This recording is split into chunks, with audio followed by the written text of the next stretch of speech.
El jueves, nosotros, o el miércoles empezamos a hablar con Fe, dijimos, vamos a hablar de algo que está sucediendo en nuestra sociedad con cada vez mayor asiduidad, podemos decirlo, y que cada vez lo normalizamos más, lo naturalizamos más, eh, y que tiene que ver con la insensibilidad, Fere. ¿Por qué uno se vuelve insensible? ¿Por qué nuestra sociedad toma el camino de no ser empático, no ser sensible? Y cuando hablo de la insensibilidad, la palabra misma abre un abanico gigantesco de cosas insensibles. Bueno, sí, siempre cuando estamos hablando de sensaciones, ¿no? O inscripciones sensoriales, estamos hablando como de umbrales. Eh, ¿No? Es difícil ubicar qué es aquello insensible y qué es aquello sensible.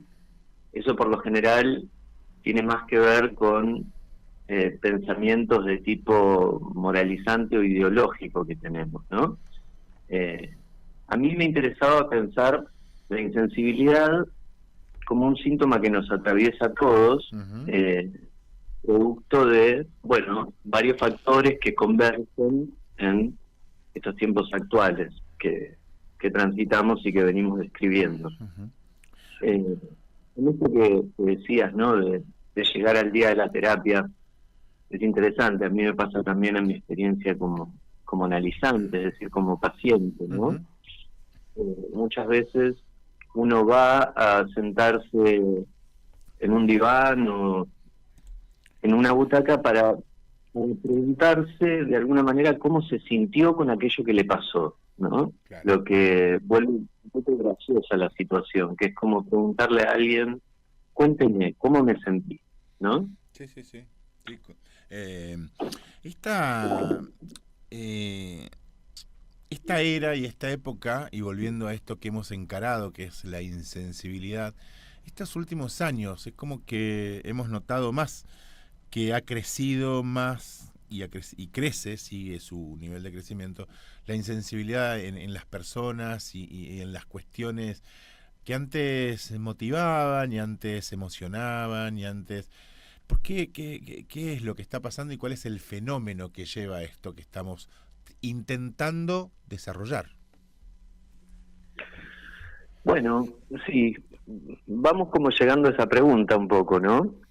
Yo decía esto, a mí a veces me llama la atención cuando escucho algún relato que no se corresponde como con la enunciación apropiada, eso que en el teatro se llama didascalia, que es cómo vos decís algo, ¿no? Cómo enfatizás eso que decís.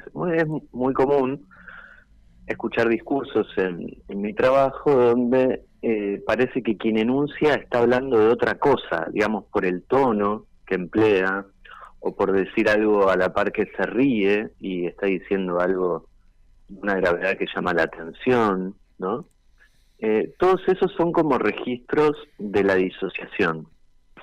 Eh, Permitime esto un momento, Por ¿no? Freud favor. decía que cuando, cuando pensamos en alguna idea, también tenemos que pensar como en un afecto añadido a esa idea, Ajá. ¿no?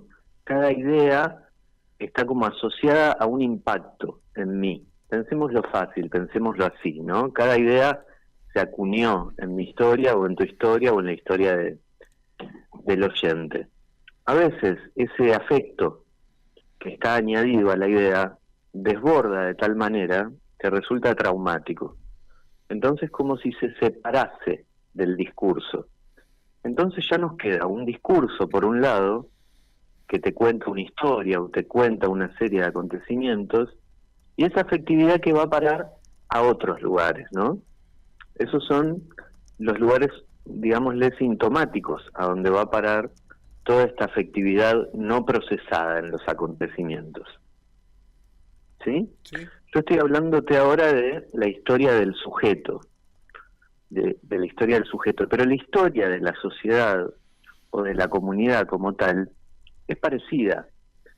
Está hecha de acontecimientos traumáticos, está hecha de hitos difíciles de simbolizar, ¿no? Y en realidad lo que nos tenemos que preguntar es qué resortes tenemos como sociedad para pensar en los acontecimientos traumáticos. O bien si cuando hay algún evento desbordante, traumático, etcétera, ¿a dónde va a parar todo ese monto de afecto que desborda? Por ese motivo, por ejemplo, nosotros en este espacio conversamos acerca de la pandemia, Sí, por ejemplo. claro. ¿No? Fue un momento donde aconteció un escenario, digámosle, trágico, que asustó, y de alguna manera, pensarlo así, la pandemia transcurrió, un día terminó, y volvimos a vivir en la normalidad. Pero bueno, toda esa marca invisible, ¿a dónde va a parar? ¿No? Mi teoría es que de alguna forma esas marcas invisibles nos van restando superficie sensible a las personas, ¿no? Como si la no elaboración del trauma nos resta superficie sensible. Fede, tocaste un tema tremendo porque la pandemia, cada uno intentó sobrevivir como pudo y pasarla como pudo. Secuelas me parece que le quedó a mucha gente, por no decirte a todos. Y fue una marca que también nos volvió más insensibles y menos empáticos.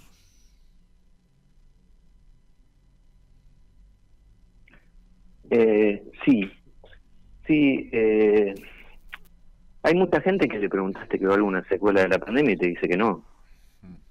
Así como hay gente que transcurre una separación, por ejemplo, y decís cómo está y te dice bárbaro, nunca estuvo mejor.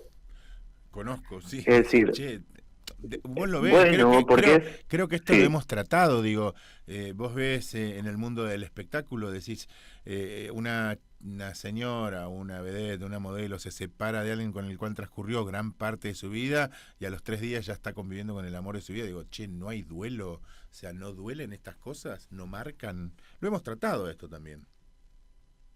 Bueno, es muy interesante, es como algo así, como que la sensibilidad precisa validación, precisa espacio. Esto me resulta a mí de mucho interés. Es como mi sensibilidad no empieza y termina en mí, sino que está dada también por cómo las personas a mi alrededor sancionan eso que me pasa. Claro. ¿No? Es como cuando yo siento un dolor, yo requiero que alguien venga y me diga, noto que estás atravesando un dolor, por ejemplo. Eso termina de configurar eso que yo entiendo como sensible. Claro.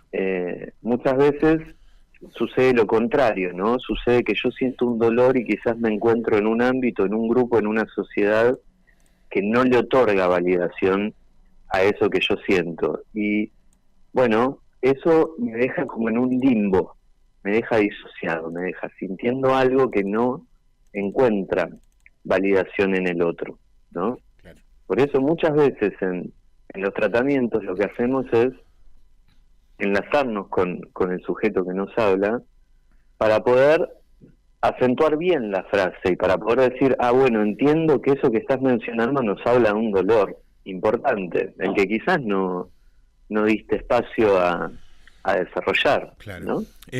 Al 2944-649808, Fede, llegan mensajes. ¿Te puedo ir leyendo lo que quiere la gente, lo que te pregunta? Por supuesto. Dice Javier, a los hombres sensibles muchas veces, familiares o parejas, atacan nuestra sensibilidad y con el tiempo te llevan a ser un tosco, un rústico. ¿Cómo expresar la sensibilidad y no quedar vulnerable? Pregunta Javier. Bueno, realmente es muy difícil, ¿no? Para los hombres en general.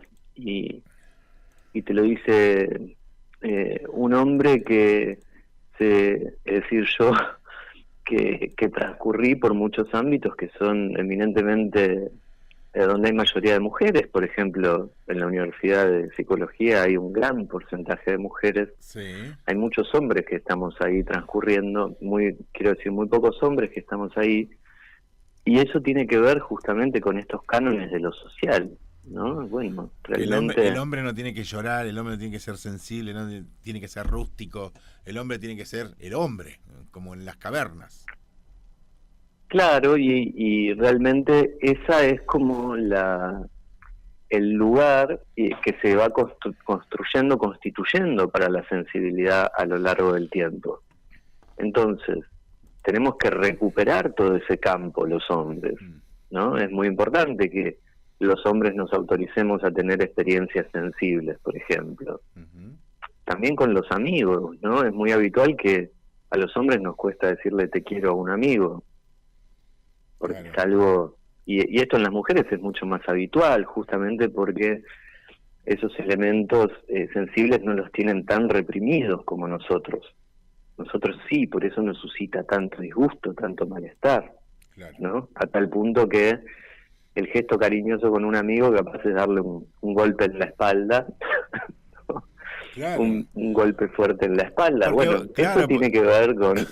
sí, porque vos también no lo abrazás y decís, uy, te extrañé, te quiero, agarrás, le pegás un cachetazo y capaz que lo insultás, Claro, pero como una muestra de cariño. claro, claro. Eh, Exactamente, ¿no?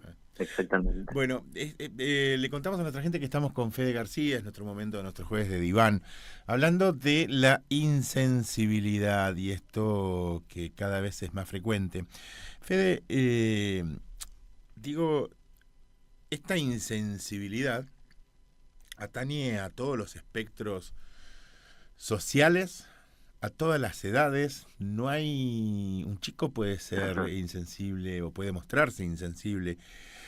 Una persona mayor, ajá, algún dirigente, algún políticos insensibles o no ajá. empáticos Sí, con las situaciones que generan o con no sé, no quiero recaer pero digo, algún político que toma alguna medida sobre alguna gente o que lo deja sin trabajo, no sé, hay un montón de cuestiones que decís, pero no está siendo empático y no está siendo sensible con el otro.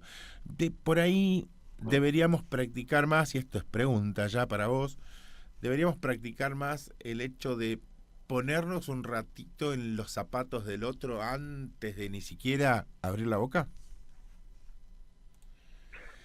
bueno, el concepto de la empatía es un concepto bastante cuestionado de un tiempo a esta parte, ¿no?